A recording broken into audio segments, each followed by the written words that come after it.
अगर मैं आपसे पूछूं कि लद्दाख में क्या क्या देखने को मिलता है तो शायद आप कहेंगे माउंटेन्स, स्नो, लेक्स। लेकिन क्या आप जानते हैं लद्दाख में एक रेगिस्तान भी है जहां 2 हम्प वाले कैमल्स चलते हैं।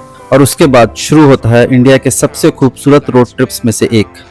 आज हम चल रहे हैं नुब्रा वैली से पेंगोंग लेक की तरफ। सुबह लगभग 9:30 बजे हम अपने कैंप से निकले। हमारा स्टे सैंड ड्यून से सिर्फ 10-15 मिनट के डिस्टेंस पर था, इसीलिए कुछ ही देर में हम हंडर सैंड ड्यून्स पहुंच गए। लद्दाख सिर्फ माउंटेन्स के लिए ही फेमस नहीं है। नुब्रा वैली का ये कोल्ड डेजर्ट पूरी दुनिया में अपनी अलग पहचान रखता है। चारों तरफ रेगिस्तान और उसके आसपास बर्फ से ढके पहाड़। शायद ही दुनिया में ऐसी जगह कहीं और देखने को मिले।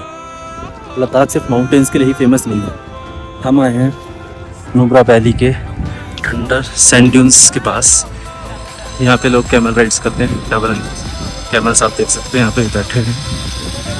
और यहाँ माउंटेन्स हैं। माउंटेन्स के बीच में रिवर भी बह रही है। काफ़ी सुंदर नज़ारा है। और अब बात उस चीज़ की जो नुब्रा वैली को और भी स्पेशल बनाती है। ये नॉर्मल कैमल नहीं, इसे बैक्टीरियन कैमल कहते हैं। कोई 100 साल पहले जब सिल्क रूट एक्टिव था तब ये कैमल सेंट्रल एशिया और लद्दाख के बीच सामान ले जाया करते थे। इनके 2 हम्प होते हैं, इसी वजह से ये एक्सट्रीम कोल्ड वेदर में भी सरवाइव कर लेते हैं। पहली बार इनके ऊपर बैठना एक अलग ही एक्सपीरियंस था। पहले थोड़ा डर लगा लेकिन कुछ ही मिनट्स बाद मजा आने लगा। हम आए नुब्रा वैली के सैंड ड्यून्स में। और ये मेरे रोबिन भाई, हाय। हमारी प्रीति मैडम, हाय। अमन भाई जिनके साथ जिनकी जिमनी में हम आए हैं यहाँ पे। और यहाँ पर हम कैमल से सैंड ड्यून्स के पास ही इंडिया की लॉन्गेस्ट जिप लाइन भी है। दूर से देखकर ही एक्साइटमेंट आ गई। इस बार हमने जिप लाइन ट्राई नहीं की, लेकिन अगली बार डेफिनेटली करेंगे। When you feel lost in your shadow, don't feel alone, don't scream so loud. We are living in this cruel world, broken but strong, gotta move on. Hello guys, we are doing 2 humps camel ride in Nubra Valley. और ये हमारे साथ 3 camels है, Apple और ये चंपा और पप्पा। तीनों camels ride में मजा आ रहा है।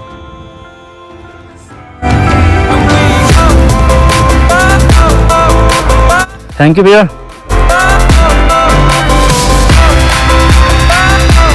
अब शुरू हुआ सफर पेंगोंग की तरफ और शुरुआत ही हुई एक सैंडी ट्रैक से। हमारी गाड़ी लिटरली रेत के ऊपर चल रही थी। कुछ ही मिनट बाद रोड गायब, सिर्फ पत्थर। कभी सिर्फ बड़े बड़े पत्थर, कभी पानी रोड के ऊपर से बह रहा था, कभी ट्रीज और कभी स्मूथ हाईवे। इसी वजह से लद्दाख रोड ट्रिप कभी बोरिंग नहीं होती।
Lights went down when you feel lost in your shadow. Don't feel alone, don't scream so loud.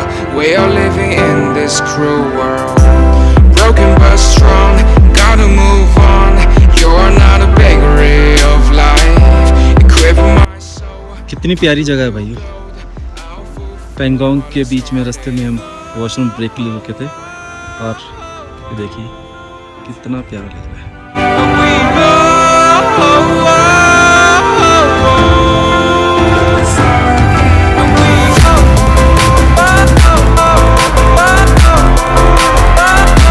थोड़ी देर बाद हमें लद्दाख का एक फेमस रेजिडेंट मिला हिमालयन मरमट। पहले हम बिस्किट देने वाले थे, लेकिन लोकल लोगों ने बताया कि प्रोसेस्ड फूड इनके लिए हार्मफुल हो सकता है। इसलिए अगर आप कभी लद्दाख आए, वाइल्ड लाइफ को ह्यूमन फूड बिल्कुल मत खिलाएं।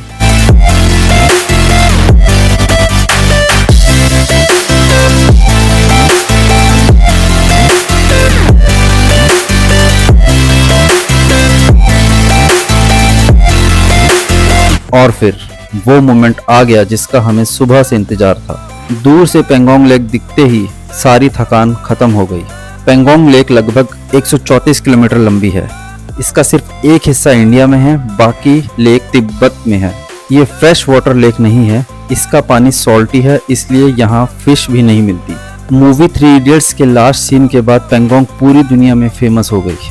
हमारा कैंप पेंगोंग लेक के बिल्कुल पास था। शाम होते ही टेम्परेचर काफ़ी नीचे चला गया। डिनर के बाद हम जल्दी सो गए क्योंकि कल और भी लंबा सफ़र करना था। फाइनली हम पेंगोंग लेक पहुंचे हैं। कितना सुंदर व्यू है पेंगोंग लेक का। अगली सुबह हम फिर पेंगोंग के पास आ गए। सुबह की शांति, ठंडी हवा और बिल्कुल शांत लेक, ये नज़ारा शायद कैमरा कभी पूरी तरह कैप्चर नहीं कर सकता। This is our resort in Pangong. What a beautiful place, covered with mountains, and in the front you can see the Pangong Lake. Very beautiful place. Pangong को अलविदा कहना आसान नहीं था, लेकिन हमारा अगला डेस्टिनेशन और भी ज़्यादा रिमोट था। अगले एपिसोड में हम निकलेंगे हानले की तरफ, जहां हमें मिलेगा रेजांगला वॉर मेमोरियल और एक रेस्क्यू ऑपरेशन और भारत के सबसे खूबसूरत और शांत लैंडस्केप्स।